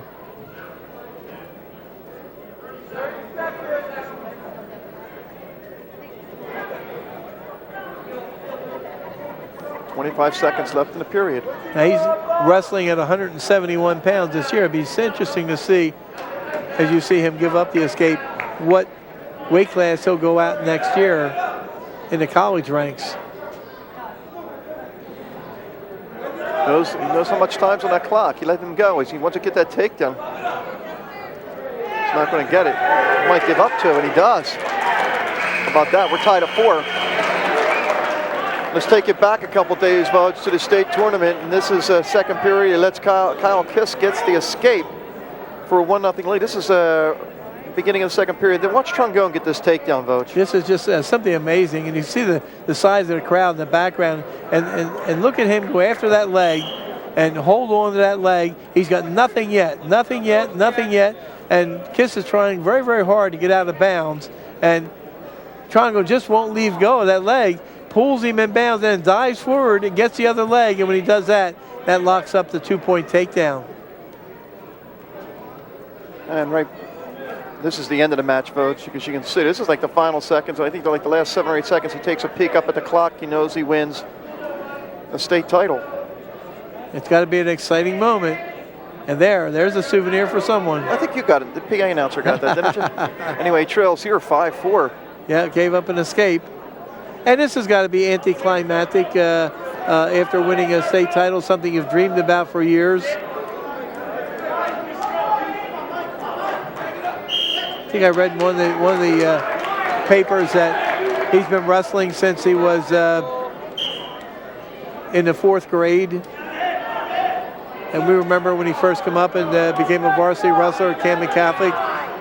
Just didn't look. That's something with the headgear hanging down from Del Duca. Yeah, just didn't look like the atypical potential state champion. And boy, he's made believers out of more than one person. Yeah, we covered him his freshman year against Camden Catholic. Yeah. Or against Absegami. Yeah. Everybody was saying, watch this Trangone kid. He's got all the tools. And he certainly has made that happen. Trying to get the 2 at the line. He got it. Delaware coaching staff doesn't like that call.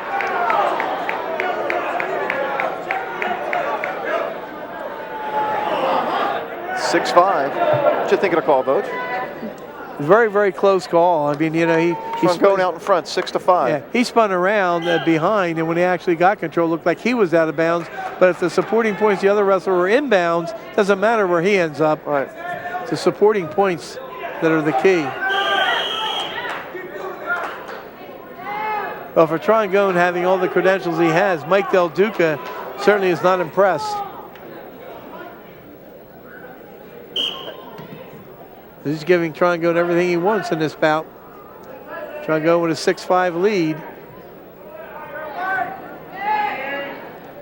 These two guys built about the same way, don't you think, Voj? Very similar. And that's why Trangone was the unassuming, not atypical state champion, because he doesn't look the part of being a state champion. Not bulging with muscles, but he's just very persistent out in the mat. You could almost classify them as twins out there. Big 3 seconds for Trangone. Doesn't want to give up that point now. And he'll hold on, take that 6-5 lead into the third period. And of course, as I mentioned, anticlimactic, because when you take your team to a state group championship, you take your team to a district championship, you win another regional title, and then you finally win a state title, mentally, it's tough to come out and just have a little bit of fun in something like this. Obviously, people are expecting you to be a winner.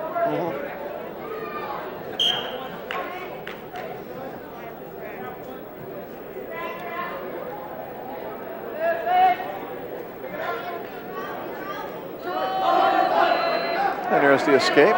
7-5 lead for Trangone. He's got to go on the attack here, be the aggressor. Yeah, and I think you'll see that.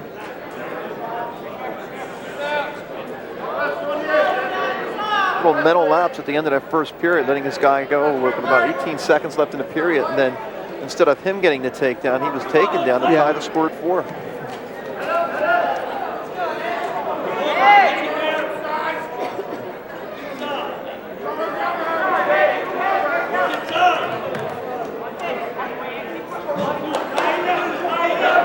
This is an annual event that has really, really come into its own over the years. Trying to push down the head, spin around. He won't get the takedown. He still has that 2-point lead.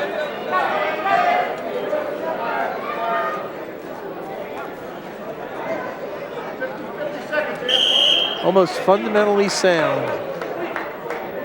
Like you mentioned, the lapse in that first period where he got spun behind and gave up a takedown is not something you usually see happen with Trangone.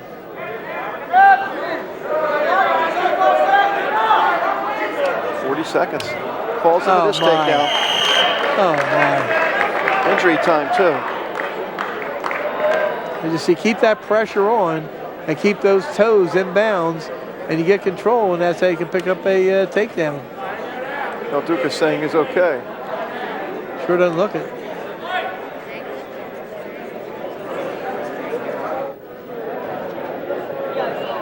Might as well take the time if they're going to give it to you, though. Oh yeah, I mean, you got a minute and a half of injury time. The thing is, if it's either his ankle or his knee that seemed to collapse under him on that move on the out of bounds where Trangone got the takedown. Well, Voj, wrestling season's over, but a lot of great sporting events coming up on Channel 5. You want to know what's on? Check out our website, www.5ontheweb.com. We'll post that up before the end of the match. But always find out what's on. People always want to know what's on. Just go to the website. 30 seconds left. Trangone with a 9-5 lead. And I have that dialed in as one of my favorites. So all I got to do is click on it and it pops right up. Well, the sad thing, Voj, that picture of you and me is going away after today. Oh, no. Oh, yeah, they don't keep that up. Well, you got to keep that up there as archival history. Maybe coming back next year once we sign our new contracts. Yeah, coming back next year, or, watch for one of our all-time matches during the summertime. That's what it is. 9-6 lead, and it's going to end 9-6. Trangone will win the match. It's now 32-23. Region 7 and 8. And then we go to 189. Jonathan Webb of Cherokee and Perry Townsen of Indian River. Jonathan is 39-4 this year, 79 career wins, two-time District 27 champion, and a 2007 Region 7 champion. Perry Townsen of Indian River, 90 career wins, a Delaware State runner-up and Henlopen champion. Webb beat that Brandon Griffin of Riverside, Voj, 7-6 in the region final. Griffin highly touted, but And I think that Brandon Griffin was a 4-time district champion for Riverside. And then, of course, one of the losses that Gerald Hodges had upstate was administered by Brandon Griffin. In the what, last 10 seconds or so, I believe. Yeah.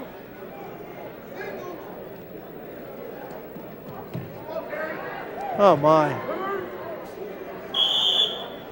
Still neutral. Keith Mumford, the lead official here. And good call there, too, because you almost kind of thought that the Delaware wrestler had the takedown, but you could see Jonathan Webb's feet driving, because if he had mat space, probably would have gotten the takedown himself the way he was driving into his opponent.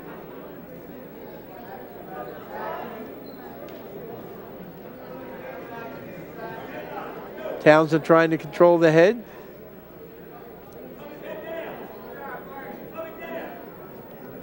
Townsen going to Holy Cross next year. Webb trying for the takedown on the line, nothing. We're going to hear a thump by the end of this match, Voj. You think so? Yes. Okay, your prediction. 40 seconds to go in the opening period, 0-0. Let's hope it's not over this way. I know. You know, heck, we can get hit all year, we get hit here. Where's Nicky B when you need him? The collar of these wrestlers as they come flying our way. Nice shot by Webb. Can he finish it though?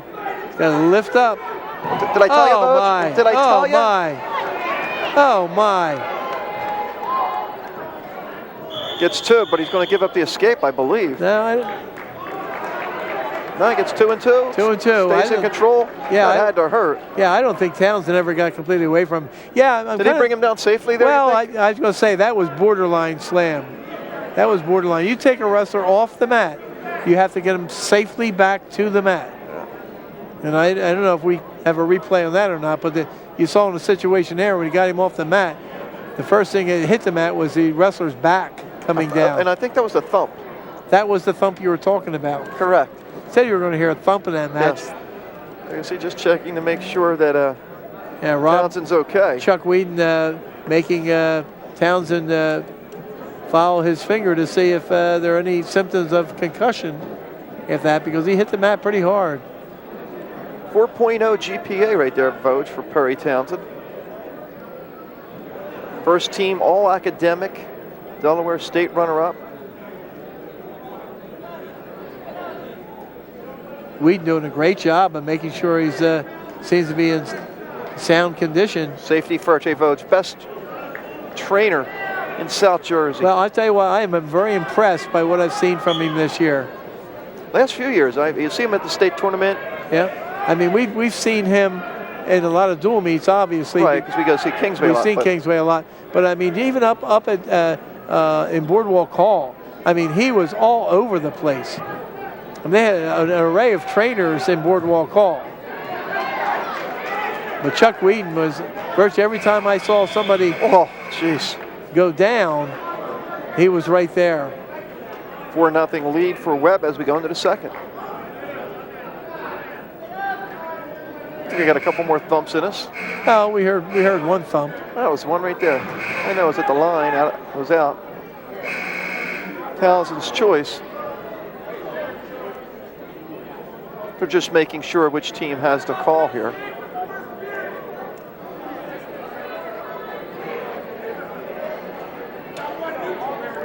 Dean Sizemore over there checking things out. They're making sure everything's right. I was all over the county yesterday, Voj. Yeah. All over the county yesterday myself.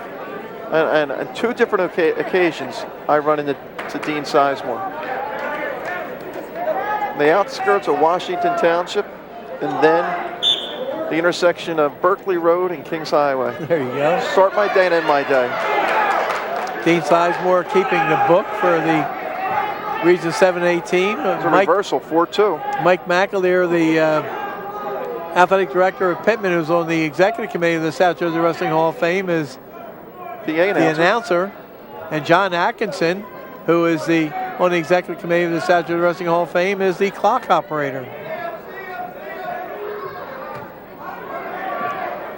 Oh my, there's back points, possible back points. Oh my. Oh my. And a reversal and back points maybe the other way. No back points yet though. No, we got the reversal. Now he's got the back. Oh my. Oh my. You could sense an exciting match when they walked out, Voj. Oh. What's the score, Voj? In your head, come on, give it to us. We have 6-4. It's got to be at least 6-4. Oh, he's got to get at least 4 because he had 4 and he got 2 and 2. So if he gets, Webb's got to have at least 8. Yeah, here comes the back points here, and here comes the reversal and back points. Yes, so that gives you your 8 points right there. The 4 points.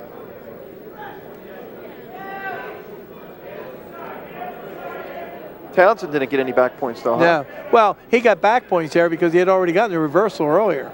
Oh, it was 4-0 going into the period, right? Yeah. Now it's 8-5. I'm surprised Webb just cut him loose like that.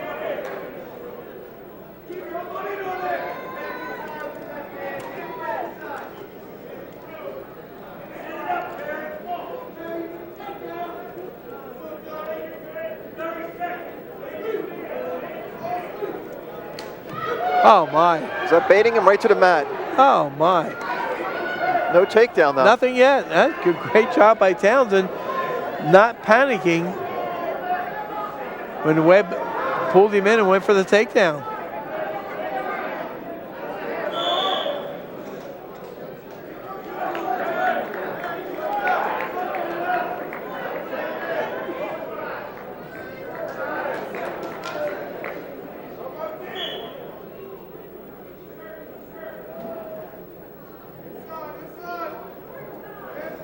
That's the way the period's going to run out. 8-5 in favor of Jonathan Webb of Region 7 and 8. Jonathan Webb opened up his state tournament with Nick Tenpenny, Voj, who we had a chance to see last year for Southern Regional in his opening match and lost that match 5-3. Tenpenny, I think, was the 2 seed in the bottom bracket there. Now it's 8-5. Webb gets out and gets the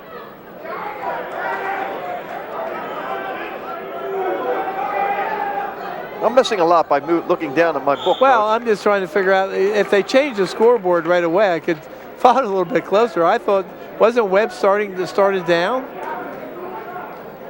No, didn't Webb get reversed in the second period? No, I mean this period here. I guess he did not get an escape here. I thought maybe he got the escape. But I guess Townsen followed him quickly enough not to give up the escape. Now there's the escape. Now it's 9-5. Geez, that point went up right away.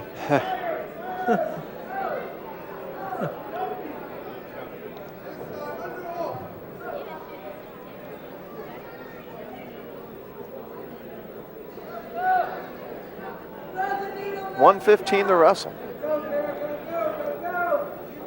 Jonathan Webb from Cherokee in front. Again, another wrestler we really didn't see until we got to the state tournament. Right. Right in on the takedown. Can't finish it though. Well, he got it in a single, but didn't get the trip exercise fast enough. Nothing yet. Now watch this. See my imagination playing tricks with me. Nah. Not out yet. Wait a minute. But wait. Right. You see separation? Right there. Yeah. That's a neutral right there. That's a neutral. Well, you know what you say about people who always comment on the officiating? What? Go out there and do it. Oh, I've been there. I've been there and done that. It's one of the most difficult sports to officiate. I've officiated football. I've officiated track. I did officiate wrestling for 2 years until I became a coach. Holding that pistol's real hard. But I know it's more than that, Coach. But it is unquestionably one of the toughest sports to officiate. There's no question. I give the guys out there a lot of credit. And I know I disagree with them on many occasions. But you're right. Put that striped shirt on there. Go out there in their shoes, and it's a lot more difficult than it looks. Townsen with the takedown. It's a 2-point match. Only 5 seconds left, though. And he might as well just sit there. He can afford to stall. Yeah. And that's the way it's it. going on, 9-7. 35-23. Wow. And we get a chance to see Alex Sylvestro going up against Jamie Alowski of St. Mark's. St. Mark's. By the way, Voj, Alowski, I know that when the St. Mark's wrestled Kingsway, lost to Cody Berry. There's Sylvestro in his state tournament. Just on the offensive from the very beginning. Doesn't get the takedown here, but it just showed you that he was going to to be aggressive. And I think, the Paulsboro coaching staff probably felt good by the way he attacked early on in that match. The way he was going after the singles in that match, I mean, it was his strong point down the stretch, and he used it to go all the way to a state championship. And then here we go again. This time he'll finish the move. In on a single, reaches across, grabs the far ankle, boom, gets the takedown, drives his shoulder. And gets a takedown here. Maybe we can get back to that a little bit later because he gets a takedown here and has a 2-0 lead. Sylvestro, 42-1 this past season, 136-15 in his career. A 4-time District 29 champion, second, and first in the Region 8 tournament in 3 trips to the finals, and a state champion this past year. Jamie Alowski of St. Mark's, 35-13 this year, a 3-time conference champion. And you can see Sylvestro looking to finish it off early. Oh my. His last match in this gym, Voj. Yep. I told him the other day when I was talking to him at Boardwalk Hall, I said, we're so happy you're going to be there. Maybe I'll take your sneaks off at the end and leave them right in the center of the mat. Oh my. Oh my. Oh my. Sits through on this. Oh my. Oh my. 25 seconds, plenty of time. That's a long time to hold out here. Oh my. Well, Alowski spins out of it. Alowski lost 3-1 to Cody Berry when Kingsway met St. Mark's. That was in the Virginia duels. Right. I think Sylvestro wrestled Berry in the Tri-County Colonial Showcase, pinned him. Yep. So if you try to look for common opponents. 5-1 lead Sylvestro. Goes back to that match, Voj. This is with a 3-1 lead. About 30 seconds left in the third period. And I guess this is the takedown that sort of cinched it for him. Yep. Vinny Russo, the official, right on top of everything. You can see Carthon is a great sophomore, but just couldn't hold off any longer. Yeah, just gives up the 2. Reaches right across, gets in on that single, reaches right across, and And that's it. State champion. Alex out of Sylvestro. Paulsboro. They had a lot of them, though. It's more than any other school in South Jersey history. He was the 23rd in school history. He's the 23rd individual or 23rd state title? 23rd state title they've won because a couple of them have won. Suter has 2, Curl has 2, Right. Ruffin has 2. Right. 6-1 lead now. Just a joy to watch down the stretch. I mean, I had my doubts whether he could win a state title after the loss at Council Rock because he seemed vulnerable on his feet, and he just worked so hard to improve himself on his feet, and I think that paid big dividends. Yeah, you saw that state final. That's how he won. Yep. Stalemate. And he became quicker reacting on his feet, where at Council Rock, the Bethlehem Catholic wrestler was in on his leg, and he prevented that down the stretch. He defended himself pretty well. And he was the aggressor on many occasions.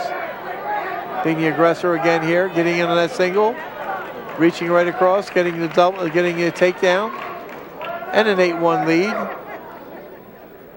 This is also where he became very good during the course of the year, trapping that arm behind the wrestler's back, getting him to be able to turn, and then throwing a half in and then driving, checking the clock out, see how much time he has left, see if he has enough time to work that move.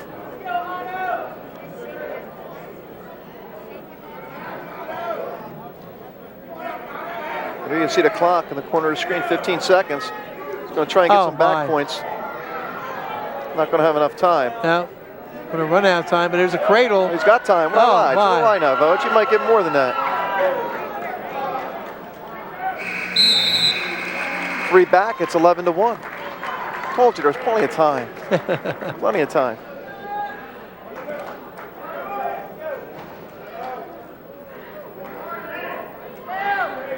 Sylvestro starts on top.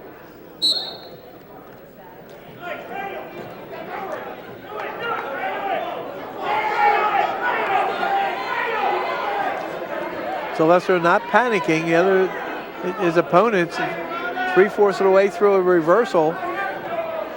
Just Sylvestro doesn't panic.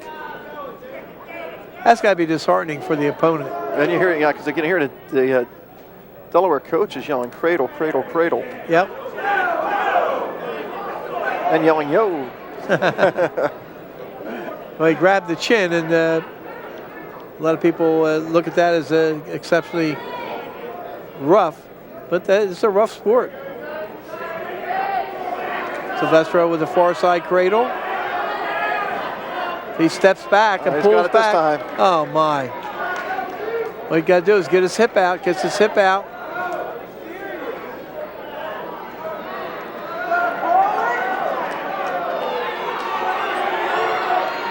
Oh my. The question is, will Alowski sit there for another 40 seconds? Because I think Sylvestro can just stay there. And I just saw Sylvestro look back and like, what else do I have to get down? There you go. There it is. That's what you have to get down. 5 minutes and 20 seconds. And you see Alex laughing right there. 41-23. As we go to heavyweight. And the final appearance for Alex Sylvestro on this mat, a successful one. We'll take a break. We'll be right back.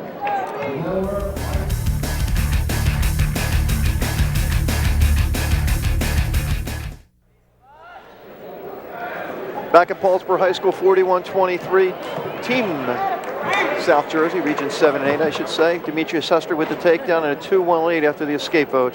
Okay, Demetrius Hester, 42-1 this year, 138-13. His career mark, 4-time District 29 champion, 2-time Region 8 champion, 5th, 2nd, and 3rd in 3 trips to the state tournament. His opponent, Mike Maynard of William Penn, 92-24 in his career, a Delaware state champion this year, 2-time conference champion. So you got a state bronze medalist against a state gold medalist. Maynard has the size advantage also. Has a height advantage. Height advantage, I should say, yeah. I doubt that he's going to be close, I guess, to Hester's weight. Well, it's 285 this year, right? Yes. It was 275 last year, right? Yes. Well, last year, Hester would have been dieting the whole season.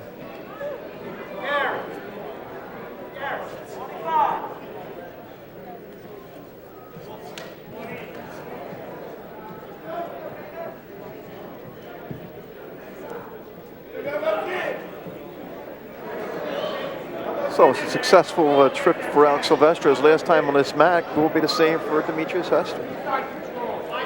Both headed off to the collegiate ranks next year to play football. Sylvestro at Rutgers University and Hester to the University of Delaware. Hester's been ranked in the top 10 all year, Vogue, in heavyweights in the country. Here's just how aggressive he was after he lost that Friday night match. Just aggressive for 3rd place. Showing his quickness, showing his strength on several occasions. Here, watch, Henning tries to shoot. Hester just too strong. Yep. Pushes down on the head, and look at him spinning around. Yeah, getting that takedown. Those are traits usually reserved for lightweights, and Hester really came into his own this year on quick feet. He's got to watch out here, though. He's got the 3-1 lead, but he's taken down. We're tied at 3. Yeah, an ill-advised shot there. You got to respect your opponent. You don't want to open any doors. You have a 3-1 lead. You want to take the solid shot.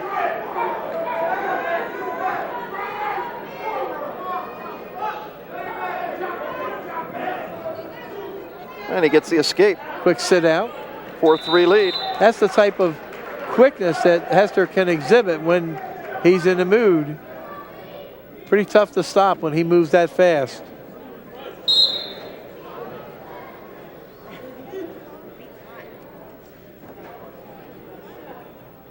mean, he hasn't been taken down many times this year, Bud. No. No. Fact is, in the match that ended his bid for a state championship, he got the takedown in that match. He just was not alert when he got on top and fell into an elbow roll, which is a common move used by a lot of heavyweights. And of course, when he got put on his back and the other man was as big as him, it's pretty tough to get 280 pounds off your chest.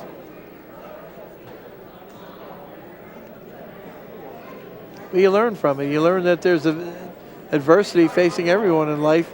And I will give him credit for battling back and winning 5 consecutive matches to finish third in the state. Of course, the next match we're going to see, Voj, the heavyweight for Delaware was the runner-up to Maynard. Looks like Hester poked in the eye there. Anyway, Voj, people want to know when the big high school baseball or softball game is going to be on Channel 5. Where do they go? Hey, go to 5 on the Webb? 5ontheweb.com. Yeah, there we go, right there. Look. 5 on the Web. 5, number 5 on the web, all one word. 5ontheweb.com. Hopefully the baseball season in the county is a little better than the basketball season fared, huh? Well, the wrestling season has been a great one. Yeah, I mean, county came out with 2 state championship teams in Kingsway and Paulsboro. Why do you think the reason is that this county is a wrestling county and not a basketball county? You're a little bit older than me. Has it ever been? I think it's tradition. Now, there have been spurts. I mean, you've had teams. I mean, yeah, Paulsboro's had one. Clayton's had a state title. Glassboro's had a couple state titles. But, you know. Washington Township's had some good teams, especially a couple of the girls' teams in Washington Township. Well, it's just, you know, I guess what kids get involved with when they're growing up. And there's been such a deep tradition of wrestling in this county. Even when Woodbury had a team, now they co-op with Gateway. But Woodbury's had its share of district champions and individual champions. The late Howard Pendleton was a great wrestler. Third period, Hester on top. Let's see what he does with Maynard, if he lets him go or he'll try and break him down. Well, this is what Hester became better at as the season went on, breaking somebody down to the mat. But right now he's got a tenuous lead. No, he doesn't anymore, Voj. Nope, now we're all tied up. 4-4, minute 40.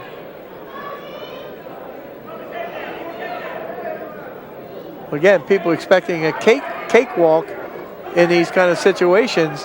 The other opponent has proven how good he's been in his state by winning a state championship. Yep. Sure. And you never want to downplay teams that win state titles or individuals that win state titles. I don't care what the size of the state.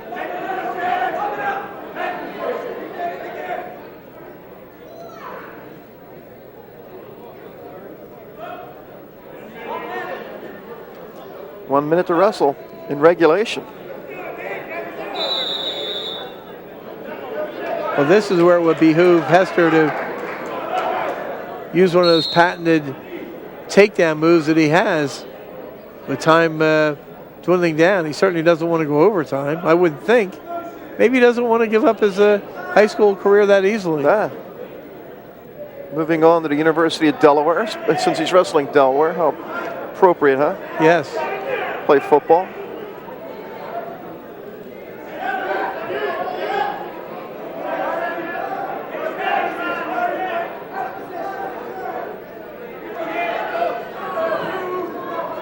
Seconds.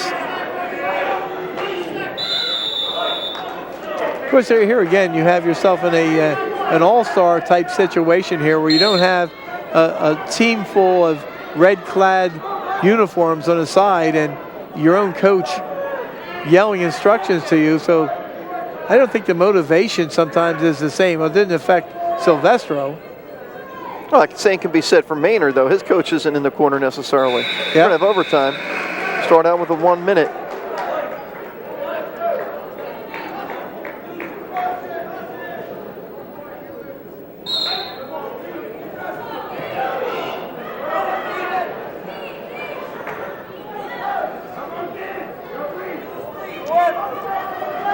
There's the Hester on the attack that we saw 2 minutes there, and there's the takedown. And it's going to be 6-4 in overtime in favor of Hester. I think they want them to confer. Eric Love made the call. Just asking for help, I think. They wanted to ask for help. Well, when you get a person knocked to the mat and you have control of both legs, that's going to be a 2-point takedown. And that will stand. 6-4 win for Hester, his final trip on the Paulsboro mat. In overtime. Now 44-23. The final match, Vogue, Zach Shuy against Darren Collins. And this is a second 285-pound weight class. Shuy from Seneca, 35-6 this year, 74 career wins, finished 4th, 1st, and 2nd in District 27 the last 3 years. His opponent, Darren Collins of Delmar, career 151 wins and 18 losses, 3-time Delaware State runner-up. Obviously, his loss was to Maynard. Yep. And a takedown for Collins. 2-0 lead. It's weird, you look at that 151 wins, Maynard had 92. That's amazing. Here's the escape. Collins, a little fire plug type of built wrestler. A lot of the crowd from Paulsboro, obviously, because they're bolding right now, Vogue, which is unfortunate. Yeah. Collins looking very strong. Yes. Very impressive, 4-1 lead.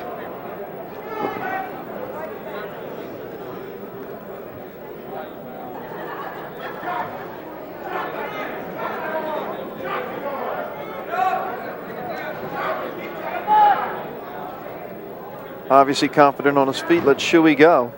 4-2.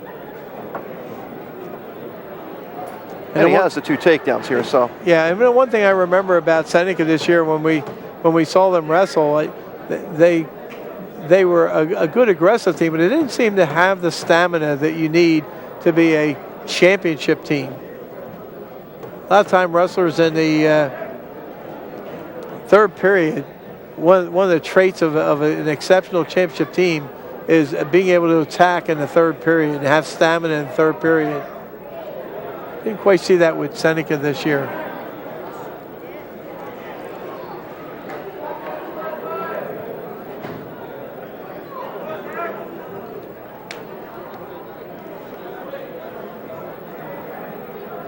Well, that whole area, Seneca, Shawnee, Cherokee, continues to grow, and those schools are just going to get bigger and bigger. Yeah, I mean, you just look back about on the Indian schools years ago.